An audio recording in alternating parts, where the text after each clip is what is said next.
La Fabrique Audio présente Les Aventuriers. www.lafabriqueaudio.com.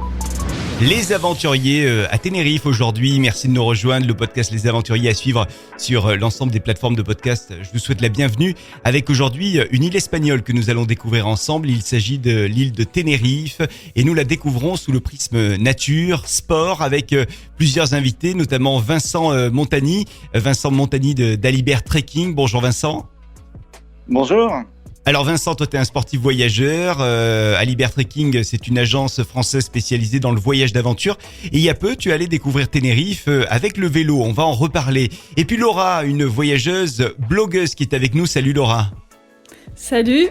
Laura, toi tu as un blog qui s'appelle lesglobeblogueurs.com. Sur ce blog, on peut découvrir un podcast, les coulisses du voyage, podcast via lequel tu nous fais voyager en nous donnant des astuces, des conseils pour bien voyager en fait différemment. Tu as découvert il y a peu Tenerife, il y aura un article qui va arriver dans quelques jours et du coup tu vas nous en parler aujourd'hui. Et puis le régional de l'étape, le natif de Tenerife, c'est Kao qui est avec nous. Oui. Kao d'Anaga Experience, une entreprise locale qui propose du tourisme actif. Et donc, pour démarrer ce podcast des aventuriers à Tenerife, parole donc aux natifs. Kao, pour toi, Tenerife, c'est quoi en quelques mots?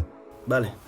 Tenerife, c'est une île magnifique parce que à Tenerife, il y a un parc national patrimoine de l'humanité depuis 2007 naturel. Il y a un patrimoine de l'humanité culturel que c'est la Laguna depuis 1999 et depuis 2015, il y a une réserve de biosphère que c'est Anaga. C'est une chaîne montagneuse que c'est considéré comme un dinosaure végétal parce que il y avait en Europe avant la glaciation et maintenant il existe seulement dans les îles Canaries, à Madère et Azores. Vincent, toi tu fais partie d'Alibert Trekking, je le disais. Alibert Trekking qui est une agence de voyage française spécialisée dans le voyage d'aventure. C'était la première fois que tu venais faire du vélo à Tenerife ou tu en avais déjà fait dans tes voyages précédents? Alors non, oui, effectivement, j'étais déjà venu à Tenerife en famille. On avait fait un petit peu de randonnée. On était monté par exemple au sommet du Peak Tade. Mais c'est la première fois que je faisais du vélo sur l'île. Ouais. Et alors, l'île de Tenerife, pour les cyclistes, elle est comment cette île? Alors elle est incroyable. Alors lors du festival, c'était essentiellement pas essentiellement, même uniquement du vélo de route qu'on faisait et c'était super bien organisé. Vraiment, l'île s'y prête à merveille. Déjà par rapport au climat, mais aussi par rapport aux routes et aux paysages traversés, c'est assez unique. Et ensuite, après le festival, je suis resté pour faire aussi un petit peu de VTT sur l'île. Et ça s'y prête aussi à merveille. Il y a plein de petites pistes forestières qui sont vraiment magnifiques. Donc on peut faire autant, si j'entends bien, autant de vélo de route que de VTT, les deux fonctionnent. Les deux fonctionnent et c'est vraiment un must. Il y a plein d'itinéraires qui sont vraiment uniques. On passe d'un écosystème à un autre, on passe de la caldeira du Teide où c'est totalement lunaire à la forêt de Laurisilve. Donc on a vraiment plein de paysages différents. En plus, c'était au mois de mai, c'était tout en fleurs, c'était vraiment magnifique. Donc moi j'ai vraiment adoré faire du vélo à Tenerife. Alors Laura, toi en ce qui concerne ton blog, comment est-ce que tu choisis les destinations desquelles tu vas parler et donc que tu vas découvrir toi-même en tant que voyageuse? Alors, c'est un mélange d'envie et de hasard. Ouais. C'est vrai que j'ai pas forcément une liste de destinations que j'ai un peu sous le coude et que je peux sortir. Alors, c'est vrai que depuis plusieurs années, je voyage quand même beaucoup en France et proche de la France. Donc, je le fais aussi. Je choisis aussi ces destinations-là parfois par la proximité. Et puis, il y a des destinations qui me font envie, qui sont un petit peu plus lointaines. C'est le cas de Tenerife dont on va parler. Et là, souvent, ces destinations-là, je les choisis plutôt par rapport aux paysages, par rapport aux espaces naturels, parce que moi, mon grand kiff en voyage, c'est la nature. Et là, pas de déception, hein, justement, avec Tenerife. C'est une nature magnifique et vraiment assez variée.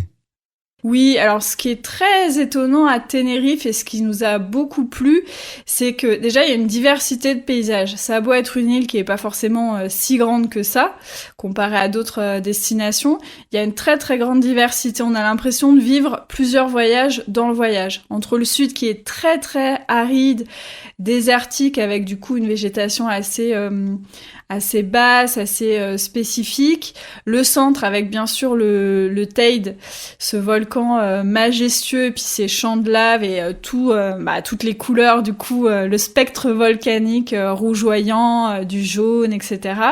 Et le nord qui est très très vert, très humide avec ses forêts de nuages, etc. Et donc ça fait vraiment 3 zones, on va dire, même si on a plus en réalité, qui sont spectaculaires. Et puis bien sûr il y a la mer, hein, il y a le littoral qui est aussi très très beau et qui nous a offert pas mal d'expériences sympas aussi. Donc ça a été le cas avec Tenerife. On l'a choisi parce que on connaissait déjà un peu certaines îles des Canaries et on adore les paysages notamment volcaniques. Et aussi l'observation de la faune. Et Tenerife, c'est un des grands spots pour l'observation des cétacés. Donc c'est un peu ça qui a motivé notre choix. On est allé notamment observer justement les cétacés avec une compagnie qu'on avait choisie aussi pour ses engagements éthiques. Puisque c'est vrai que l'observation des cétacés, c'est pas anodin. Donc c'est bien de choisir des compagnies qui s'engagent déjà à respecter les règles d'observation. Et puis aussi qui s'engagent un petit peu plus pour l'environnement. Donc on est allé observer les cétacés. Donc on a vu notamment plusieurs espèces de dauphins. On a vu aussi des globicéphales qu'on croit souvent être des baleines, mais qui sont en fait aussi des espèces de dauphins, avec un front très très arrondi, c'est comme ça qu'on les reconnaît. On a vu aussi au loin une baleine, alors quel type de baleine c'était, je ne sais plus, et des tortues, et c'est vrai que c'est une très très belle expérience. On est aussi allé faire du kayak le long des falaises, où on a aussi vu plusieurs espèces de tortues, donc tortues vertes, tortues kawan notamment. Et on a fait aussi une plongée. Donc là, alors je serais incapable de dire le nom des espèces de poissons. Je suis pas assez calée en poissons, mais on a eu un beau tête-à-tête, notamment à un moment donné avec un énorme mérou, et puis avec des petites seiches qui étaient très très curieuses et qui s'approchaient en fait de nous. Donc c'était un très très beau moment. Je pensais pas un jour être émue par une seiche, mais en fait si. Pas de cétacés sur ta route, hein, Vincent, toi pour le coup, puisque tu étais en vélo. Tu as fait, il me semble, 4 gros parcours en vélo. Oui. On avait 3 boucles à vélo, une dans le nord, une dans le massif de l'Anaga, et puis une plutôt sur la côte sud. Et ensuite, la 4e boucle, c'était la course de la Vuelta al Teide, qui part du nord et qui monte à la caldeira du Teide. Donc le pic Teide, lui, il culmine à 3700 mètres, mais la caldeira, elle est entre 2000 et 2400 mètres, on va dire. Ça doit être impressionnant de faire du vélo sur un volcan. Ouais, c'était assez magique. La route était coupée, donc il n'y avait pas de voiture, il y avait tous ces cyclistes. C'était vraiment génial, il faisait super beau. Donc on avait une vue sur le Teide, sur la caldeira, sur la mer, qui était splendide. Avant la caldeira du Teide, on passait dans le parc du Teno. Le massif du Teno qui est aussi très spectaculaire, et notamment la montée après le village de Masca, qui est aussi un lieu assez réputé. Et donc c'est une montée en lacet avec des pentes assez soutenues. Donc c'était vraiment les deux points forts de la course, c'était ce passage à Masca et au col au-dessus de Masca, et dans la caldeira du Teide. Et justement, si on souhaite découvrir le Teide, le grimper à pied, faire une rando, on peut le faire avec toi. Kao, toi tu es guide touristique du parc national, donc c'est possible de le faire. Si on veut monter jusqu'à le pic del Teide, c'est 3718 mètres, je peux sortir les permis pour aller jusqu'à les pics. Et on peut le faire avec le téléphérique jusqu'à 3555 mètres. Ou des fois, je fais les randonnées depuis la base jusqu'à les pics. Ce sont 5h30 de randonnée et après, on descend avec le téléphérique. Quand on est sur le TED, il y a de superbes points de vue, hein. Oui. Il y a des points de vue à la fois dans la caldeira qu'on traverse en vélo, mais aussi donc, pour l'avoir fait quelques années auparavant, quand on prend de la hauteur, que ce soit au sommet du Pic TED ou même juste en prenant le téléphérique, parce qu'il y a un télécabine qui permet de monter sur les hauteurs, ou en faisant d'autres sommets. Il y a plein de miradors qui sont vraiment splendides.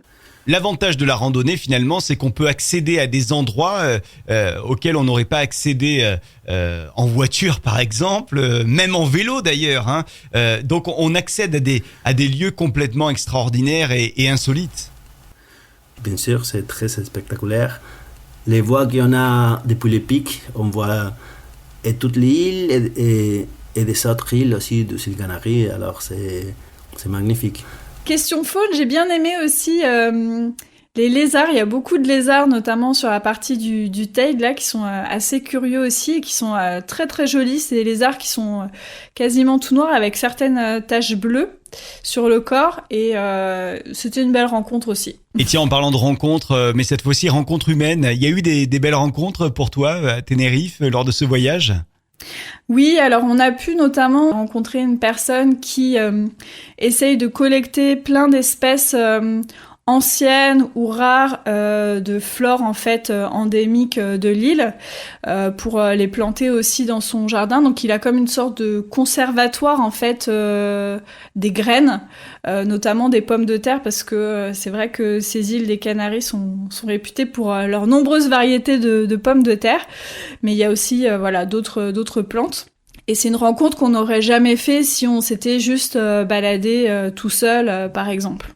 Toi, tu as des villages coup de cœur, KO, sur l'île de Tenerife, des endroits des villages vers lesquels tu aimes précisément aller régulièrement?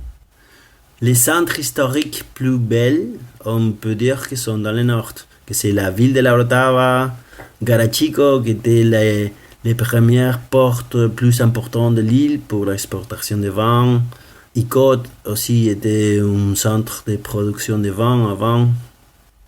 Vincent, on a parlé de ton aventure à vélo à Tenerife, mais est-ce qu'il y a d'autres activités que tu as pu faire ou que tu aurais aimé faire là-bas à Tenerife? J'avais couru un petit peu sur la caldeira aussi, on avait fait un petit sommet. Et c'est vrai que pour courir, c'est super aussi. Pour la rando, c'est génial. C'est notamment la caldeira du Teide est très préservée. Typiquement, pour le VTT, il y a que quelques endroits qui sont autorisés pour faire du VTT et tout le reste est uniquement à pied. Donc, ils font un gros effort justement de préservation et quand on se balade à pied, c'est magnifique. K.O., toi, en plus de la randonnée, qu'est-ce que tu nous conseilles de faire à Tenerife? Et ici, on peut tout faire, hein. On peut faire même des parapentes, on peut faire des snorkels avec des tortues, on peut faire de l'escalade, on peut tout faire, sauf faire du ski sur la neige. On a une très belle randonnée que ça s'appelle Antequera. C'est une randonnée de 3 heures dans une ravine où il y a presque personne. Et après, on arrive dans une plage sauvage de sable noir dessous une falaise. Et ça, c'est une de notre expériences plus complètes. On fait aussi des observations des étoiles, non? J'amène des clients depuis Santa Cruz jusqu'à le parc national. Ici, on peut voir la voie lactée. Ouais. Ici, l'observation des étoiles, c'est une de notre points plus forts parce qu'on est la 3e île plus haute du monde. Et normalement, l'observation des étoiles, on les fait à 2000 mètres, 2300 mètres. Le ciel est magnifique. Vous, avec Alibert Trekking, vous proposez également de la randonnée, hein, Vincent? Oui, oui. En randonnée, on a des circuits là-bas qui marchent très bien depuis plusieurs années. Et puis il y a bien sûr un circuit vélo que vous organisez là-bas à Tenerife. Vincent, il ressemble à quoi ce circuit vélo ? Il fait un mix un petit peu de petites routes à très faible trafic et de pistes forestières, donc pas techniques. Je voulais un circuit qui permette à la fois d'aller voir tous les différents paysages de l'île, donc le massif de la Naga, le massif du Téno, le massif du Teide, la côte sud, la côte nord, qui soit tranquille, qui soit sécurisé dans le sens où donc on évite les gros axes avec les voitures. Et puis je voulais qu'ils puissent aller sur de beaux points de vue, de beaux belvédères. Et donc j'ai choisi un mélange de petites routes et de pistes forestières. Donc c'est un circuit qui n'est pas technique, par contre qui est assez soutenu au niveau physique quand même. Parce que sur l'île, c'est une île volcan, il y a très peu de plats. Donc c'est un circuit qu'on va vendre en vélo électrique. Bon allez, on va prendre notre agenda, notre planning pour voir quand est-ce qu'on peut venir à Tenerife, faire de la rando pourquoi pas, ou alors du vélo, du VTT électrique. Kao, tiens, toi qui connais bien Tenerife du coup, puisque c'est ton île, il y a une saison en particulier où il faut venir à Tenerife ? Je conseille de venir ou bien en automne ou bien en printemps. Le plus beau, c'est le printemps parce qu'il y a des fleurs partout. Mais l'hiver, c'est bien aussi parce qu'on échappe de l'effroi européen, non?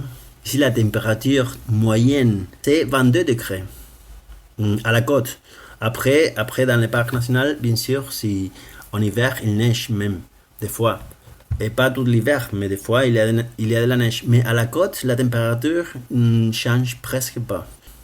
Laura, toi qui as l'habitude de voyager, de voir le monde, est-ce que cette destination de Tenerife fait partie de tes coups de cœur là depuis que tu y es allé ? Est-ce que tu nous recommandes absolument d'y aller ? Alors oui, j'ai fait je suis allée dans beaucoup de destinations, donc c'est toujours difficile pour moi de dresser un palmarès. Mais oui, Tenerife, c'est quand même une très très belle destination, justement pour sa diversité. Je trouve que c'est intéressant d'y aller justement parce que quelles que soient un peu ses envies, on va trouver ce qu'on souhaite, parce que voilà, il y a la mer, il y a le côté volcanique, il y a le côté désertique, la forêt.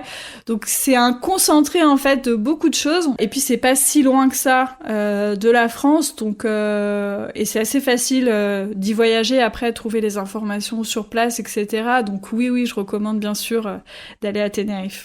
Vincent, toi, tu as eu l'occasion d'y aller en solo, je dirais, là-bas. Quand je dis en solo, c'est sans la famille. Tu as aussi eu l'occasion d'aller à Tenerife avec la famille. Finalement, c'est le genre de lieu, de destination qui se prête aux deux contextes. Ah ouais, pour moi, c'est vraiment une destination complète. On peut tout faire. Il y a l'aspect balnéaire, on peut faire du snorkeling, on peut aller voir... les baleines, il y a des petites baleines, des dauphins. Donc on a fait une petite sortie en catamaran, c'était génial. Donc il y a vraiment de tout. Il y a des petits villages très sympas, des petites villes pour visiter. Donc il n'y a pas que du sportif. C'est vraiment complet. Il y a aussi toute une vie locale. On a visité une plantation de bananes, par exemple. C'était hyper intéressant aussi de voir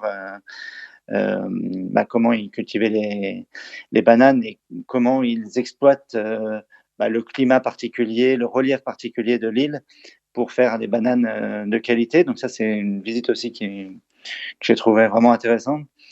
Donc moi, c'est vraiment une île que j'adore à tout point de vue. Et alors toi, Kao, tu es né à Tenerife. Tu pourrais vivre autre part qu'à Tenerife ? Jamais je vais partir pour vivre dans autre lieu. Ici, c'est le paradis. Je suis à Santa Cruz. Et Santa Cruz, c'est une des villes avec les meilleures qualités de vie du monde entier. Je crois que c'est le 16e. Merci beaucoup, Kao, de nous avoir donné envie aujourd'hui de venir à Tenerife te rejoindre. Avec Anaga Experience, on ira visiter ton site, anagaexperience.com, pour aller voir toutes les randonnées et toutes les activités que vous proposez sur l'île de Tenerife. Et bonne journée aussi. Merci beaucoup, belle journée également du côté de Tenerife. Laura, on te retrouve sur le blog lesglobeblogueurs.com. Il y a également un podcast qu'on peut découvrir, les coulisses du voyage. Et sur lesglobeblogueurs.com, il y aura un article évidemment à suivre sur Tenerife. Merci Laura. Merci à vous. Vincent, merci beaucoup d'avoir été avec nous dans ce podcast des aventuriers à Tenerife.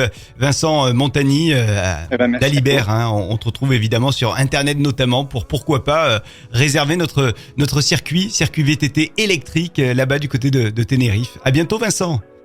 À bientôt, merci. Et merci à vous de nous avoir suivis. Fin de cet épisode autour de Tenerife.